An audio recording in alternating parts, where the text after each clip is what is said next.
We need to talk, guys. Sorry, I wanted to do that melodramatic YouTube intro that most of these videos have. How's it going, everyone? Xander Skullion here, and recently I've seen on my YouTube feed a lot of retro YouTubers have been talking about the problem with retro gaming in 2023. It's been a very hot topic, and I'll go ahead and trim the fat. Most of it is stemming from elitism and gatekeeping, and I thought it was a really interesting topic, but I noticed a parallel quite recently. A parallel that made me have some self-reflecting, and I mean, I'm not exactly sure how I'm going to have folks engage with this, but this is something I need to get off my chest. The recent Nintendo Direct, we heard the announcement of Game Boy and Game Boy Advance games being available on the Switch Online service with the expansion pass, and also Metroid Prime Remastered.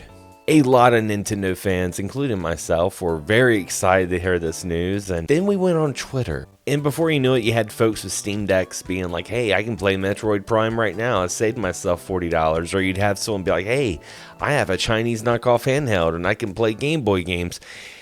It made me look back and say, hey, I used to be this person. We got to go back to the Wayback Machine of 2017 when I decided to sell my retro collection.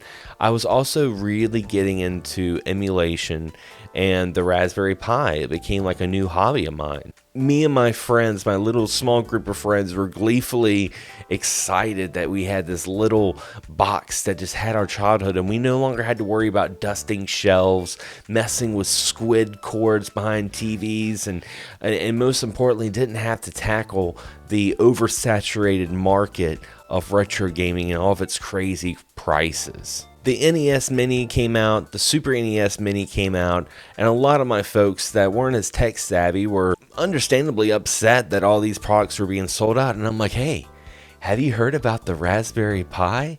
And before I knew it, I noticed that I was like a pilgrim on an emulation pilgrimage, telling people about how they can, get this Linux-based open source device and relive their childhood. They don't have to pay scalpers. They don't have to sit there and wait in line at Best Buy. It's all right here. But my enthusiasm turned into elitism. And before I knew it, I was becoming the one thing I absolutely hated. If someone wants to play a retro clone console, let them do it. If they want to play a flash drive, let them do it. If they want to play any sort of game, why shouldn't they enjoy it?